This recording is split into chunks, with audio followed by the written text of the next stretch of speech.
Bismillahirrahmanirrahim. Assalamualaikum warahmatullahi wabarakatuh. Selamat pagi anak-anakku sekalian. Senang sekali pagi hari ini bisa berjumpa dengan kalian semua. Semoga kita semua selalu berada dalam lindungan Allah Subhanahu wa Ta'ala. Dan semoga kita selalu diberikan kenikmatan, utamanya nikmat kesehatan, sehingga kita bisa melaksanakan aktivitas kita, aktivitas belajar kita dalam keadaan sehat walafiat. Maka dari itu sudah sepantasnya kita sama-sama mengucapkan Alhamdulillahirabbil alamin. Pada pagi hari ini merupakan pertemuan virtual kita yang ketiga. Setelah pertemuan lalu kita membahas materi bab 1, maka pada kesempatan ini kita akan membahas materi yaitu bab 2. Pada pembahasan bab 2 ini kita akan membahas tentang aspek akidah, yang mana aspek akidah itu berisi tentang keyakinan atau kepercayaan seseorang, sesuatu yang diyakini dan diimani oleh seorang muslim, seperti halnya rukun iman. Misalnya iman kepada Allah, iman kepada malaikat, iman kepada kitab, iman kepada rasul, iman kepada hari akhir atau hari kiamat, dan iman kepada qada dan qadar.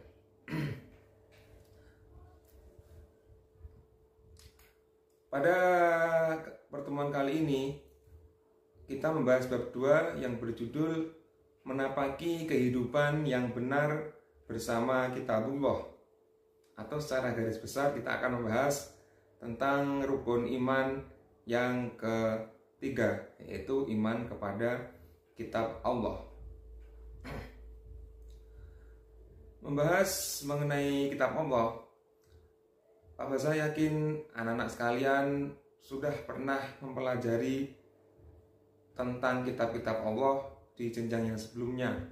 Mungkin dahulu di SMP, atau mungkin yang basicnya dulu sanawiyah atau ibtidaiyah, mungkin pernah mempelajari tentang kitab-kitab Allah. Yang mana kalau anak-anak masih ingat, kitab-kitab Allah itu jumlahnya ada 4. Apakah anak-anak masih ingat? Yang pertama kitab apakah? Yaitu kitab Zabur yang diturunkan kepada Nabiullah Daud alaihi salam. Yang kedua kitab Taurat yang diturunkan kepada Nabi Musa alaihi salam. Yang ketiga yaitu kitab Injil yang diturunkan kepada Nabiullah Isa alaihi salam. Dan yang terakhir kitab Al-Quran yang diturunkan kepada Nabi Muhammad sallallahu alaihi wasallam. Baik, kita langsung bahas materinya. Infografis. Ini adalah gambaran materi yang akan kita pelajari dan akan kita capai nanti. Kalau anak-anak perhatikan di situ, yang pertama yaitu mempelajari atau membahas pengertian iman kepada kitab-kitab Allah. Lalu yang kedua, perbedaan antara kitab Al-Quran dengan kitab sebelumnya. Lalu perbedaan antara kitab dan suhuf. Kemudian manfaat mempelajari iman kepada kitab Allah. Kemudian cara mengimani kitab Al-Quran. Dan yang terakhir adalah pentingnya beriman kepada kitab-kitab Allah. Baik, selanjutnya, jika kita pelajari Al-Quran, ada satu kenyataan yang pasti, bahwa Al-Quran adalah kitab kebenaran dan semuanya terbukti benar. Fakta-fakta ilmiah serta berita mengenai peristiwa masa depan yang tak mungkin dapat diketahui di masa itu dinyatakan dalam ayat-ayatnya.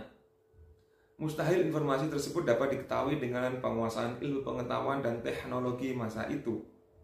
Hal ini menjadi bukti nyata bahwa Al-Quran bukanlah perkataan atau buatan manusia. Al-Quran adalah kitab Allah Subhanahu wa Ta'ala Dialah Rabb yang ilmunya meliputi segala sesuatu. Allah berfirman, maka apakah mereka tidak memperhatikan Al-Quran? Kalau kiranya Al-Quran itu bukan dari sisi Allah, tentulah mereka mendapat pertentangan yang banyak di dalamnya. Quran Surat An-Nisa ayat 82. Yang pertama, memahami kitab-kitab Allah atau kitabullah. A. Pengertian.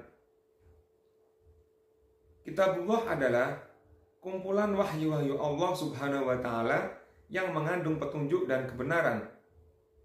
Sementara pengertian kitab adalah wahyu Allah Subhanahu wa Ta'ala yang dibukukan. Lalu makna lain dari kitabullah adalah ajaran Allah Subhanahu wa Ta'ala yang diwahyukan kepada nabi atau rasul yang merupakan ketetapannya dan himpunan petunjuk yang ditulis dan dibukukan.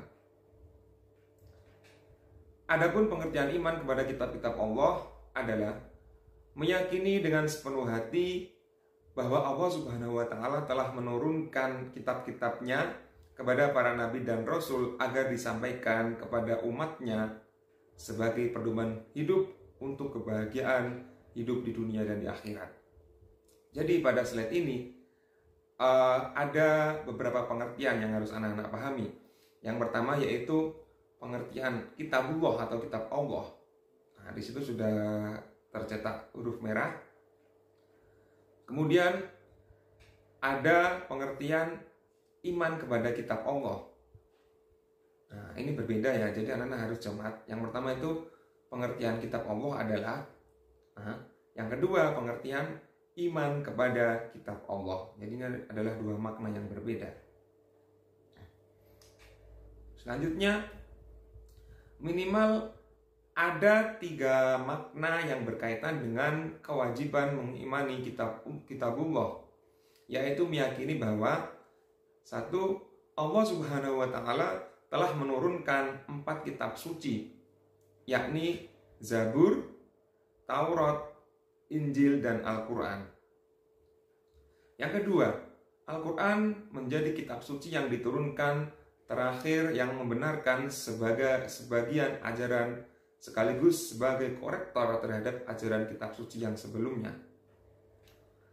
Kemudian yang ketiga, Al-Quran menjadi kitab suci yang masih terpelihara, terjaga, utuh dan asli, tidak ada perubahan sedikit pun. Ajaran dan tuntunan kitabullah itu sesuai dengan zamannya. Artinya, kandungan isi kitab-kitab tersebut hanya sesuai untuk zamannya masing-masing dan umat yang berbeda. Terkecuali Al-Quran yang berlaku sepanjang masa. Isi kitabullah juga berbeda satu dengan yang lain. Perbedaan yang bukan pada aspek akidah keimanan, tetapi terletak pada aspek syariah atau tuntunan tata cara ibadahnya. Sehingga dikenal dengan syariah Ibrahim, syariah Musa, dan syariah Isa. Hakikatnya, sumber kitabullah atau kitab samawi itu satu, yakni berasal dari Allah Subhanahu wa Ta'ala. Maka antara satu kitab dengan kitab yang lainnya terdapat saling berkaitan dan bersinggungan. Setiap muslim wajib mengimani semua kitab Allah Subhanahu wa Ta'ala yang samawi, dan sikap seperti itu tentu menjadi kemuliaan Islam. Hal ini sejalan dengan Quran Surat Al-Baqarah ayat 177 dan 285. Jadi dapat disimpulkan bahwasanya di antara kitab-kitab Allah yang 4 tadi itu semuanya berasal dari Allah atau biasa dikenal dengan kitab samawi. Kitab samawi itu adalah kitab yang berasal dari langit atau dari Allah. Zabur, Taurat, dan Injil itu saling berkaitan. Tetapi dari ketiga kitab ini diperuntukkan untuk masa dan umat yang berbeda. Untuk Zabur, Taurat, dan Injil ini ada tenggang waktunya, anak-anak. Misalkan Zabur hanya untuk Bani Israel pada masa itu, pada masanya Nabi Daud. Ketika Nabi Daud sudah meninggal dunia dan berganti menjadi Nabi Musa, maka sudah tidak dipakai lagi. Artinya sudah habis masanya. Begitu juga dengan Taurat. pada masa Nabi Musa. Kemudian ketika berganti pada Nabi Isa, itu juga sudah berganti lagi, tidak dipakai lagi. Nah, ini berbeda dengan Al-Quran. Kalau Al-Quran itu kitabnya untuk seluruh umat atau universal. Artinya diperuntukkan untuk seluruh umat manusia, bukan hanya satu kaum saja. Dan waktunya itu tidak terbatas, tidak ada jangka waktunya kadaluarsanya. Dimulai dari ketika Nabi Muhammad SAW sampai saat ini dan bahkan sampai nanti hari kiamat. Nah, inilah perbedaan kitab-kitab Allah, kitab Zabur, Taurat, Injil, dan Al-Quran.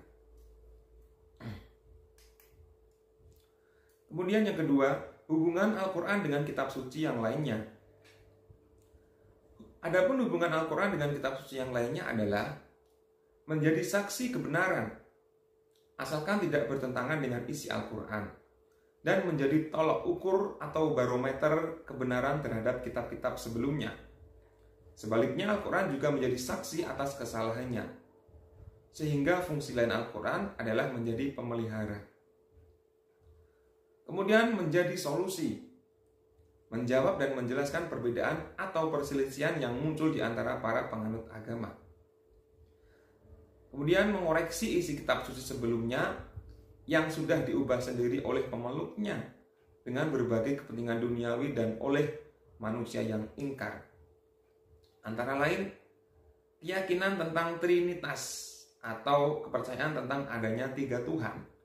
Keyakinan ini ditolak dengan keras oleh Al-Quran sebagaimana isi kandungan Quran surat Al-Maidah ayat 73. Nah, kemudian kedudukan dan penyaliban Nabi Isa alaihissalam ini juga ditentang oleh Al-Quran.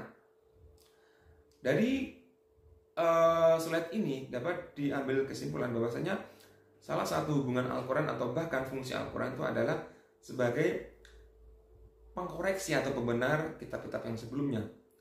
Bukan berarti kitab sebelumnya itu salah, tetapi tatkala kitab-kitab sebelumnya itu sudah ada dirubah oleh manusia atau diselewengkan atau disalah isinya, maka Al-Quran ini menjadi pengkoreksi atau pembenar, pemberi jawaban. Seperti halnya tadi ketika ada teori Trinitas, teori Tuhan yang jumlahnya 3. Sebenarnya di kitab Injil pun dijelaskan Tuhan itu satu, hanya pada Allah. Ketika diselewengkan atau dirubah menjadi konsep 3 Tuhan, maka Al-Quran memberikan penjelasan atau koreksi. Kemudian juga ketika ada konsep Nabi Isa itu disalib, ini Al-Quran juga membenarkan bahwasanya Nabi Isa itu bukan disalib, bukan sudah mati, tapi Nabi Isa itu masih hidup dan diangkat oleh Allah dan nanti akan diturunkan pada saat hari kiamat. Yang ketiga, kitab Allah. Sebagai orang yang beriman, kita wajib meyakini bahwa Allah Subhanahu wa taala telah menurunkan kitabnya kepada para nabi dan rasul. Al-Quran memaparkan bahwa ada 4 kitabullah yang harus kita yakini. Tadi di awal sudah Pak Fazal sampaikan. Kitab Allah ialah wahyu Allah yang disampaikan kepada para rasul untuk diajarkan kepada umat manusia sebagai petunjuk dan pedoman hidup. Nah, paragraf kedua ini lupa belum diberikan cetak merah. Ini pengertian kitab Allah. Jadi kitab Allah adalah atau pengertiannya ialah wahyu Allah yang disampaikan kepada para rasul untuk diajarkan kepada umat manusia sebagai petunjuk dan pedoman hidup. Kemudian tujuan Allah menurunkan kitab-kitab tersebut adalah agar digunakan sebagai pedoman hidup bagi seluruh umat manusia menuju jalan hidup yang benar dan diridhoinya.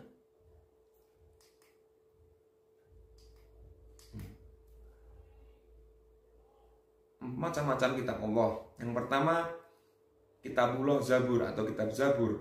Nah, di slide ini anak-anak bisa lihat di situ terdapat gambar itu adalah gambar kitab Zabur yang dari sumber yang Pak Fazil dapatkan. Mau alam apakah ternyata itu benar Zabur?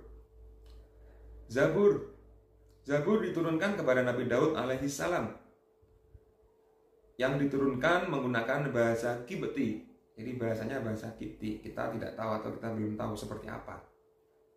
Zabur diturunkan untuk menjadi petunjuk dan bimbingan bagi Bani Israel. Jadi khusus diturunkan untuk Bani Israel. Bani Israel itu mana aja? Bani Israel itu di Israel, Yerusalem sana, atau negara Israel kalau sekarang. Kemudian isinya tentang doa, zikir, pengajaran, dan hikmah. Ini tertulis di Al-Quran, Quran Surat Al-Isra ayat 55. Nanti ada ayatnya. Kemudian Nabi Daud alaihissalam hidup di tanah Kan'an sekitar abad ke-10 sebelum Masehi. Ingat, 10 sebelum Masehi artinya dihitung sebelum kalender Masehi dibukukan. Kemudian ayat yang menjelaskan atau memperkuat bahwasanya kitab Zabur itu ada, yaitu di dalam Quran Surat Al-Isra ayat 55. A'udzubillahi minasyaitonirrajim. Wa rabbuka a'lamu biman fis samawati wal ard. Wa laqad faddalna ba'dan nabiyyina 'ala ba'di. Wa ataina Dawuda zabura. Artinya, dan Tuhanmu lebih mengetahui siapa yang ada di langit dan di bumi. Dan sesungguhnya telah kami lebihkan sebagian nabi-nabi itu atas sebagian yang lain. Dan kami berikan Zabur kepada Daud. Berikutnya kitab yang kedua yaitu kitab Taurat. Di situ juga ada ilustrasi gambar. Ini juga wallahu a'lam. Ini apakah kitab Taurat seperti itu? Taurat diturunkan kepada Nabi Musa alaihi salam. Turun menggunakan bahasa Ibrani atau Ibrani. Ini berbeda. Kalau Zabur tadi turun menggunakan bahasa Kibti, kalau Taurat dengan bahasa yang berbeda yaitu bahasa Ibrani. Taurat juga diturunkan untuk menjadi petunjuk bagi Bani Israel. Ini sama-sama diturunkan untuk Bani Israel. Isinya tentang petunjuk dan cahaya kebenaran, serta kisah perjalanan Bani Israel dan kekejaman Raja Fir'aun, tertuang dalam Quran Surat Al-Ma'idah ayat 44. Nabi Musa alaihissalam, itu keliru ya. Nabi Musa alaihissalam hidup di Mesir, Madian, dan Sinai sekitar abad ke-14 sebelum Masehi. Jadi kalau anak-anak saya yakin sudah tahu kisahnya Nabi Musa. Nabi Musa itu seorang nabi atau rasul yang mempunyai mukjizat mempunyai tongkat yang bisa membelah lautan. Tatkala dulu dikejar oleh Raja Fir'aun. Ya, kemudian tongkatnya juga bisa berubah menjadi ular untuk melawan para penyihir-penyihirnya Raja Fir'aun. Nah, ini ayatnya. Quran Surat Al-Ma'idah ayat 44. A'udzubillahi minasyaitonirrajim. Bismillahirrahmanirrahim. Inna anzalna at-taurata fiha hudaw wa nur. Yahkumu bihan nabiyyuna alladhina aslamu lilladhina hadu warrabbaniyuna wal ahbaru bimastuhfidu min kitabillahi wa kanu alaihi syuhada. Fala tahsawun nasa wa akhshawni wa la tashtaru bi ayati thamanan qalila. Waman lam yahkum bima anzalallahu faulaika humul kafirun. Al-ayah, yang artinya, dan Tuhanmu sesungguhnya kami telah menurunkan kitab Taurat, di dalamnya ada petunjuk dan cahaya yang menerangi, yang dengan kitab itu diputuskan perkara orang-orang Yahudi oleh nabi-nabi yang menyerah diri kepada Allah, oleh orang-orang alim mereka dan pendeta-pendeta mereka, disebabkan mereka diperintahkan memelihara kitab-kitab Allah dan mereka menjadi saksi terhadapnya. Karena itu janganlah kamu takut kepada manusia, tetapi takutlah kepadaku. Dan janganlah kamu menukar ayat-ayatku dengan harga yang sedikit. Barang siapa yang tidak memutuskan menurut apa yang diturunkan Allah, maka mereka itu adalah orang-orang yang kafir. Nah, ini mohon maaf kalau ada kesalahan penulisannya, dalam artinya nanti bisa dikoreksi, karena ini kesalahan ketika Pak Wasa mengeditnya ya, karena ini Pak Wasa membuat sendiri, membuat PowerPoint-nya sendiri, jadi mohon dimaklumi. Kemudian yang ketiga, kitabullah Injil. Nah, ini juga ada tipe lagi ya, maaf ya. Injil diturunkan kepada Nabi Isa alaihissalam Injil diturunkan menggunakan bahasa Suryani. Jadi kalau Zabur tadi menggunakan bahasa Kibeti, kalau Taurat menggunakan bahasa Ibrani, kalau Injil ini menggunakan bahasa Suryani. Diturunkan menjadi petunjuk dan bimbingan bagi Bani Israel. Isinya tentang petunjuk dan penerangan, tertera dalam Quran Surat Al-Maidah ayat 46. Nabi Isa alaihissalam hidup di tanah Kan'an sekitar abad ke-1 sebelum Masehi. Nah, kalau Nabi Isa ini abad ke-1 sebelum Masehi, artinya masih dekat dengan pembuatan kalender Masehi. Perlu anak-anak tahu atau mungkin sudah ada yang tahu bahwasanya kalender Masehi itu kalender yang dihitung berdasarkan peredaran matahari, atau kalender yang kita pakai sekarang ini namanya kalender Masehi. Kalender Masehi itu dihitung dimulai dari ketika Nabi Isa hidup. Makanya ketika ada zaman Rasul atau Nabi sebelum Nabi Isa, ini tertulisnya sebelum Masehi. Jadi sebelum dibukukannya kalender Masehi. Nah, mulai ketika setelahnya Nabi Isa, contohnya Nabi Muhammad, dan sampai sekarang ini disebut bukan sebelum Masehi tapi Masehi. Nah, ini.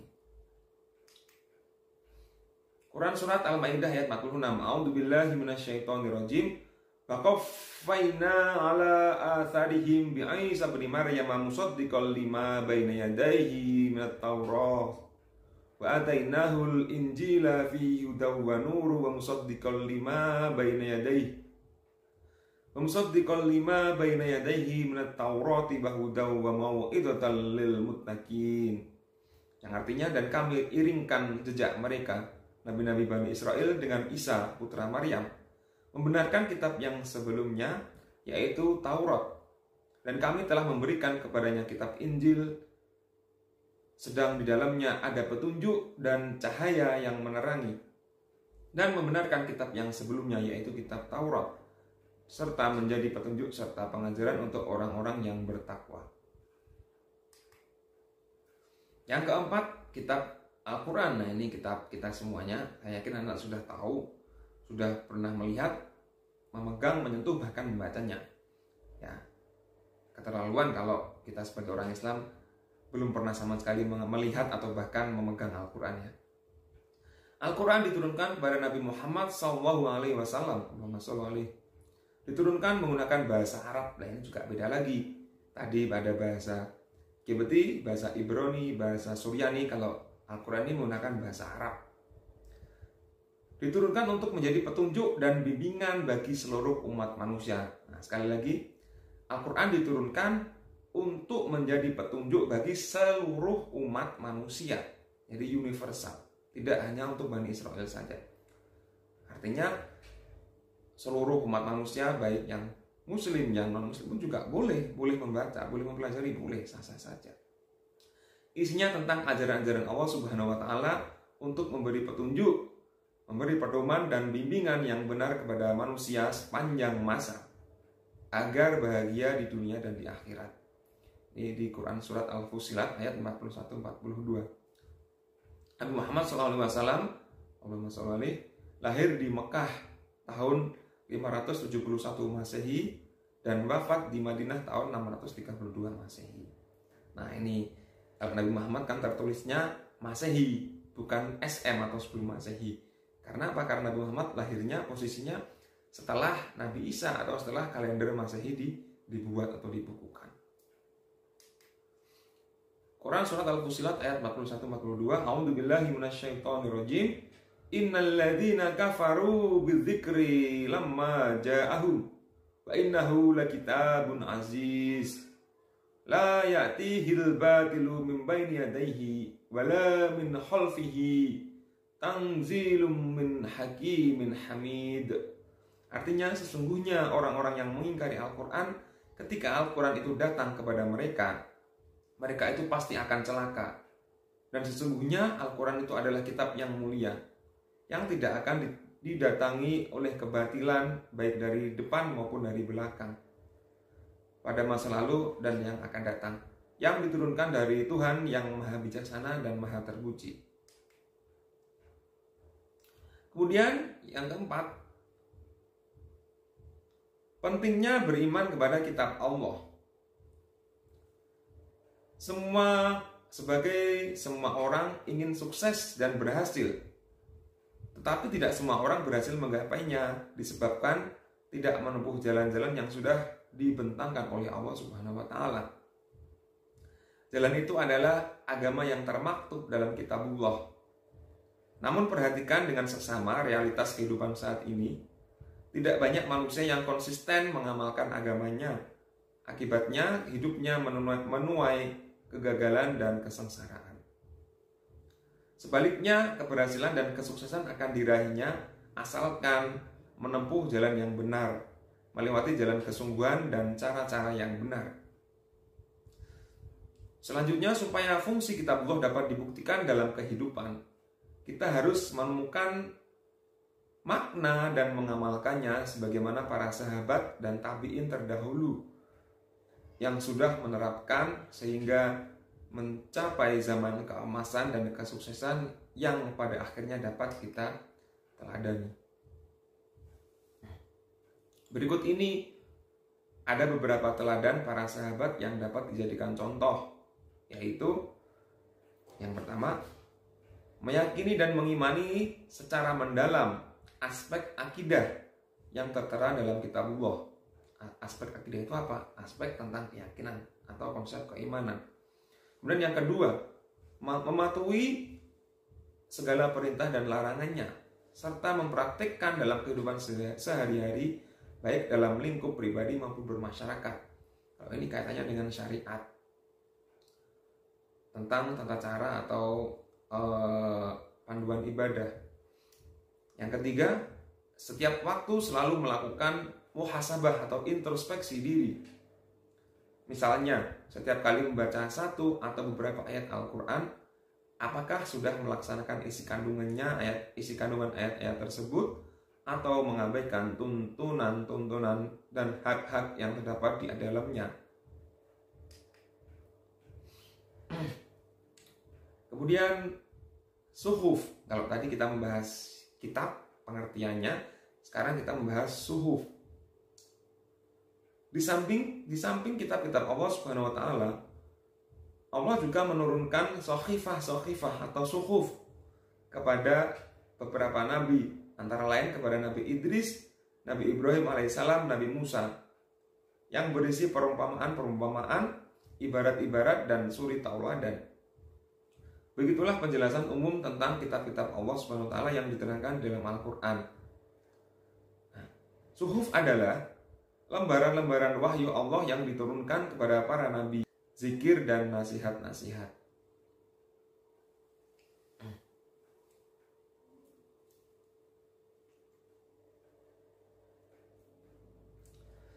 Saya ulangi pengertian suhuf. Suhuf adalah lembaran-lembaran wahyu Allah yang diturunkan kepada para nabi yang berisikan pujian-pujian, zikir dan nasihat-nasihat. Jadi kalau kita sedikit simpulkan, tadi ada kitab, ada suhuf. Kalau kitab itu adalah pengertian tadi sudah kita pelajari. Kalau suhuf itu berupa lembaran-lembaran. Jadi kalau kitab itu secara physically bentuknya itu tebal,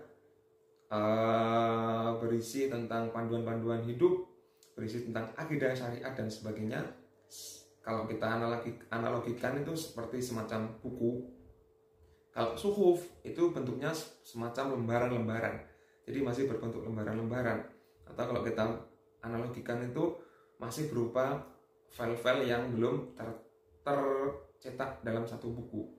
Jadi kitab itu buku, kalau suhuf itu lembaran, naskah. Nah ini. Kemudian mengimani Al-Quran. Ini kita akan terfokus pada pembahasan Al-Quran. A. Pengertian Al-Quran. Al-Quran adalah firman Allah Subhanahu wa taala yang diturunkan melalui perantara malaikat Jibril. Nah, ini tertuang dalam Quran surat Asy-Syu'ara ayat 192-194. Yang disampaikan kepada Nabi Muhammad SAW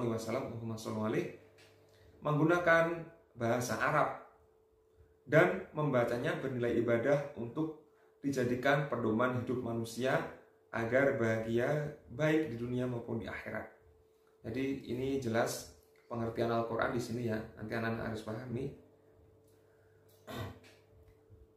Melalui Al-Quran, Allah Subhanahu wa Ta'ala menyampaikan maksud atau tujuannya tentang keberadaan alam semesta ini, termasuk manusia. Kenapa? Untuk apa? Bagaimana cara dan kemana hidup itu akan berakhir? Serta keberadaan makhluk yang lain.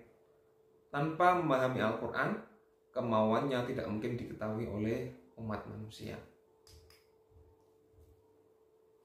Melalui Al-Quran, Allah Subhanahu wa Ta'ala menyampaikan maksud atau tujuannya tentang keberadaan alam semesta ini, tentang apa arti atau tujuan penciptaan alam semesta ini, termasuk manusia, kenapa, untuk apa, bagaimana cara, dan kemana hidup itu akan berakhir, serta keberadaan makhluk lain tadi. Allah Subhanahu wa Ta'ala mewahyukan Al-Quran pertama kali hanya 5 ayat. Jadi kalau anak masih ingat dulu kisah ketika Rasulullah pertama menerima wahyu Allah, yaitu apa? Quran surat Al-Alaq ayat 1 sampai 5. Masih ingatkah anak-anak? Iqra bismi rabbikal ladzi khalaq, khalaqal insana min 'alaq, iqra wa rabbukal akram. Alladzi 'allama bil qalam, 'allamal insana ma lam ya'lam. Al-ayah.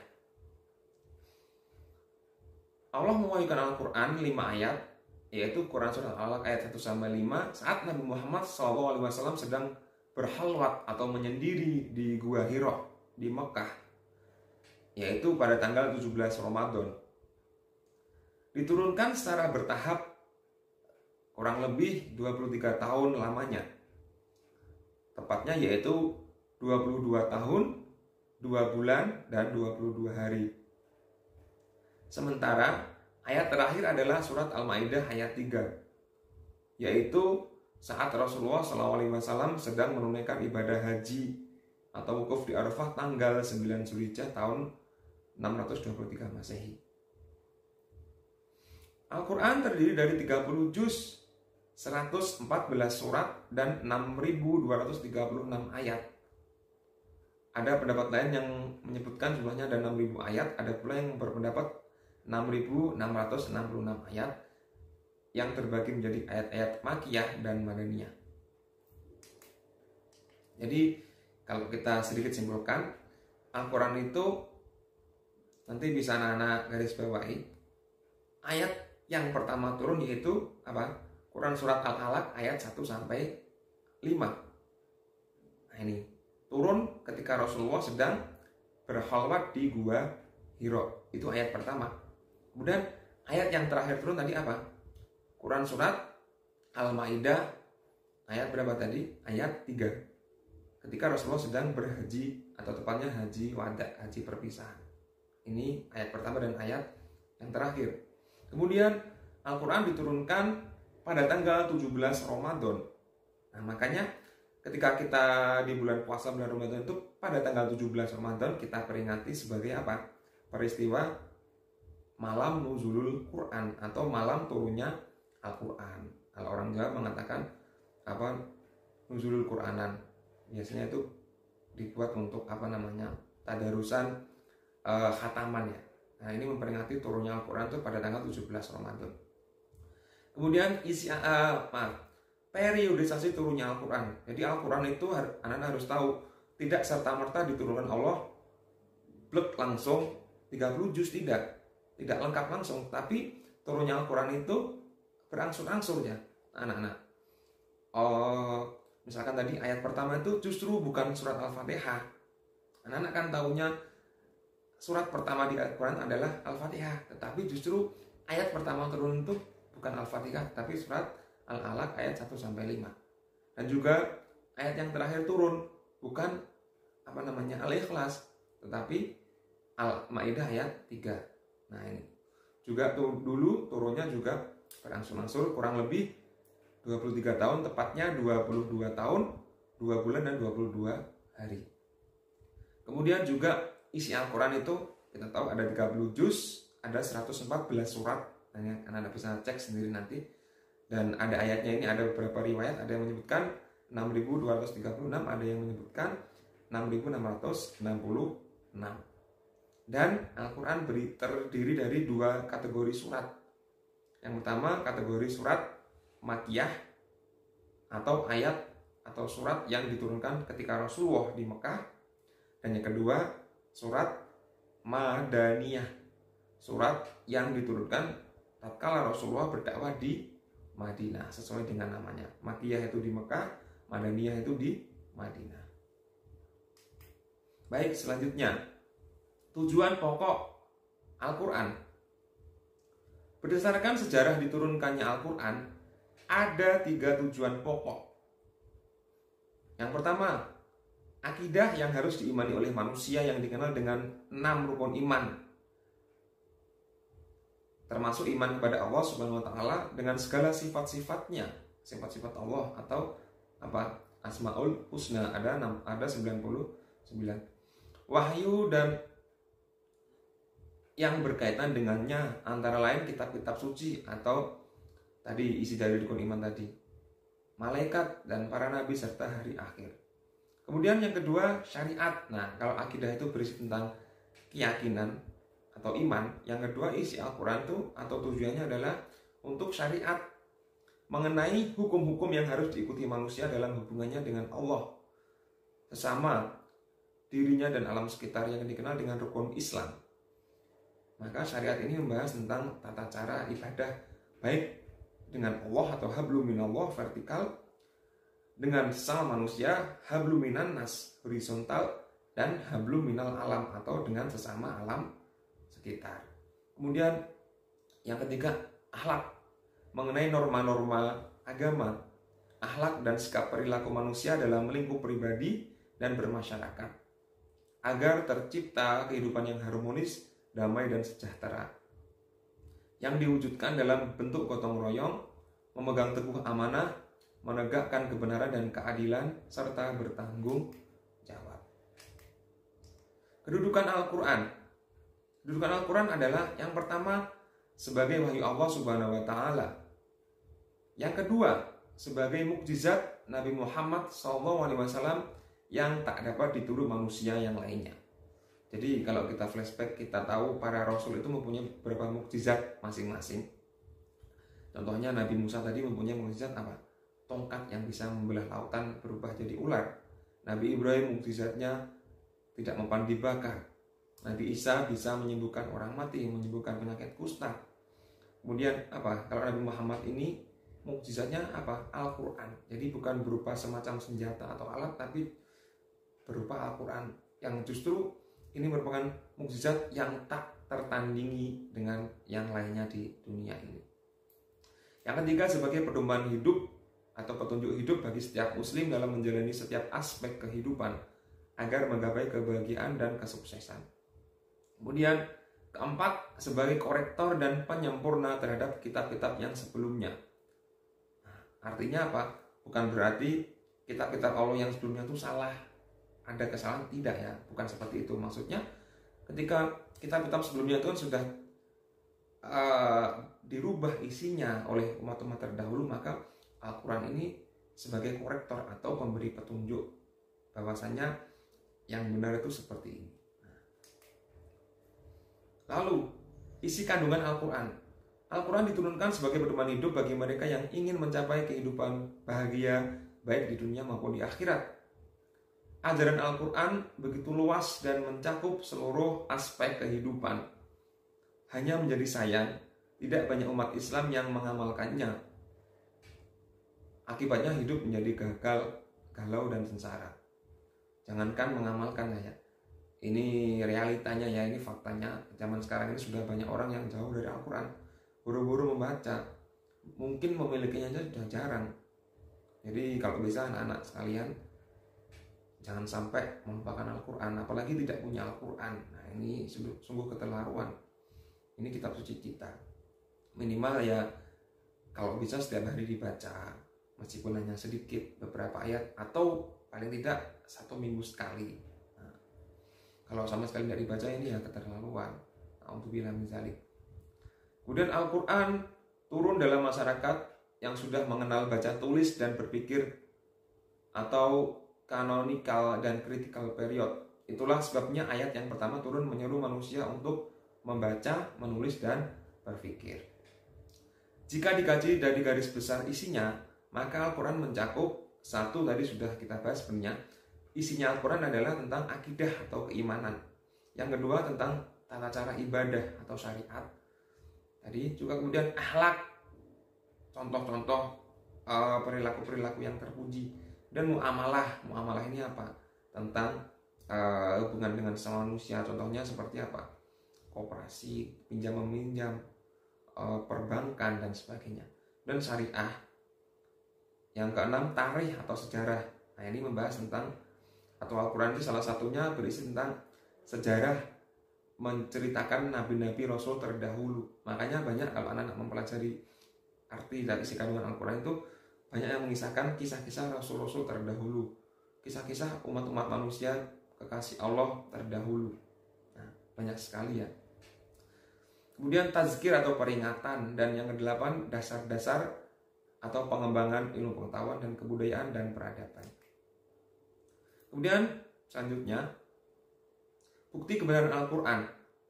Ada 3 bukti kebenaran yang dapat diajukan. 1. Keindahan dan ketelitian redaksi Al-Quran. Keindahan terkait dengan rasa, bukan nalar, apalagi bagi kita yang bukan orang Arab.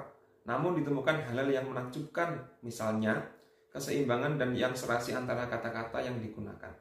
Misalnya keserasian jumlah 2 kata yang bertolak belakang. Contohnya al-hayah yang artinya hidup dengan al-maut yang artinya mati. Masing-masing disebutkan sebanyak 145 kali. Dan al-naf atau manfaat dengan al-madaroh atau mudarot yang masing-masing disebutkan 50 kali. Selanjutnya, keseimbangan jumlah bilangan kata dengan sinonimnya. Contoh al-harz dan al-ziro'ah, membajak atau bertani, masing-masing sebanyak 14 kali. Dan ad-dalun dengan al-maut, orang sesat atau mati jiwanya, masing-masing sebanyak 17 kali dan masih banyak lagi. Kemudian yang kedua, pemberitaan gaibnya. Ambil contoh sejarah Fir'aun yang semasa Nabi Musa alaihissalam. Fir'aun mati tenggelam dan badannya diselamatkan. Tertulis di Quran surat Yunus ayat 92. Ini peristiwa 1200 tahun yang lalu atau bahkan sebelum Masehi. Tetapi di abad 19, tepatnya pada tahun 1896, ahli purbakala namanya Loret menemukan jasad mumi Fir'aun di lembah Raja-Raja Luxor. Ini artinya apa? Al-Quran itu yang turunnya pada masanya Nabi Muhammad sekitar 1300 tahun yang lalu itu benar isi beritanya. Di Al-Quran sudah tertuliskan bahwasanya nanti akan ada jasadnya Fir'aun di dasar laut merah ya. Dan ternyata benar, tahun 1800-an tadi ada seorang peneliti ini menemukan jasadnya Fir'aun. Jadi benar, yang jaraknya itu dari pemberitaan Al-Quran itu sudah ribuan tahun. Ini membuktikan apa? Bahwasanya isi Al-Quran itu adalah benar dan tidak terbantahkan ya. Kemudian selanjutnya, pada tanggal 8 Juli 1908, Elliot Smith mendapat izin dari pemerintah Mesir untuk membuka pembalut-pembalut Fir'aun tersebut. Dan kini kita semua dapat melihat jasad Fir'aun tersebut di Museum Kairo. Akhirnya temuan ini semakin membuktikan kebenaran Al-Quran. Jadi banyak sekali berita-berita yang istilahnya gaib, yang kalau menurut orang-orang barat, orang-orang sains, ilmuwan tuh bagi mereka tidak masuk akal. Tetapi ternyata apa? Ini benar ketika mereka teliti, mereka cari, ternyata itu benar, dan banyak dari mereka itu takjub dengan isi Al-Quran. Kemudian yang selanjutnya, isyarat ilmiahnya.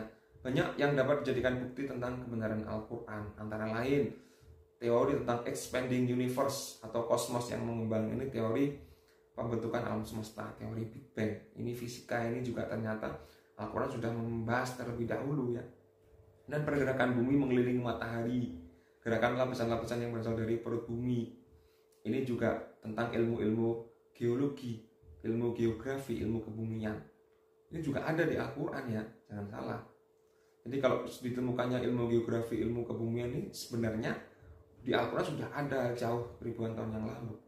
Kemudian manusia diciptakan dari sebagian kecil sperma pria yang setelah fertilisasi atau pembuahan berdempet di dinding rahim.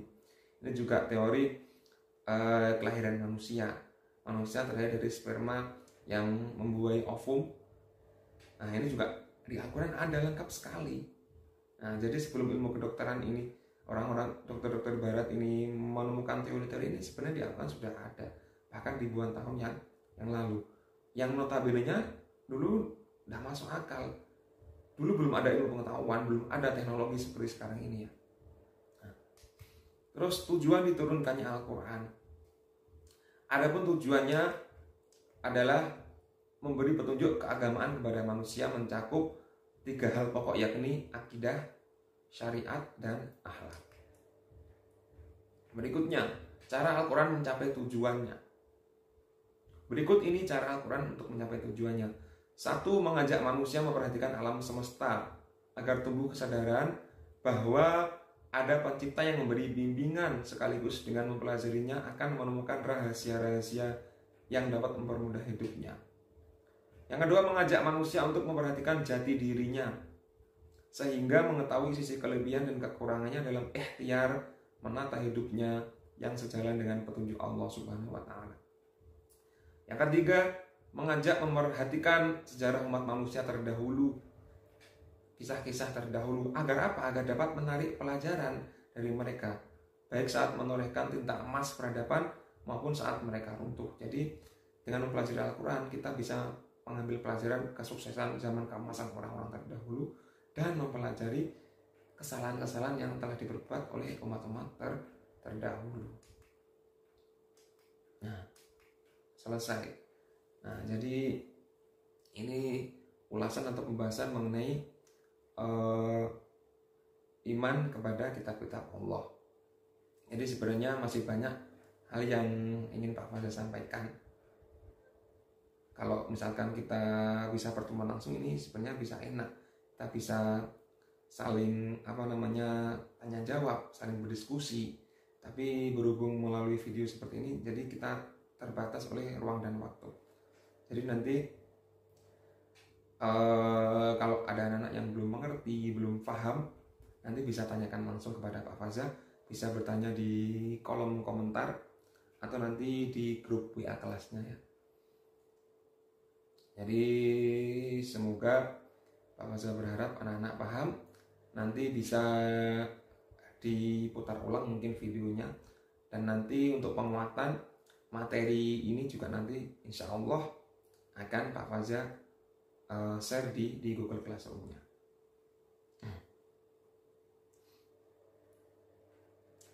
Baik, demikian materi yang bisa Pak Faza sampaikan. Ketika ada kesalahan atau kekurangan dalam penyampaian atau mungkin data-data yang saya sebutkan tadi, Pak Faza mohon maaf. Kita akan sambung pada pertemuan yang selanjutnya, di pertemuan yang akan datang. Akhirul kalam, wal muwafiq ila aqwamit thoriq. Wassalamualaikum warahmatullahi wabarakatuh. Terima kasih.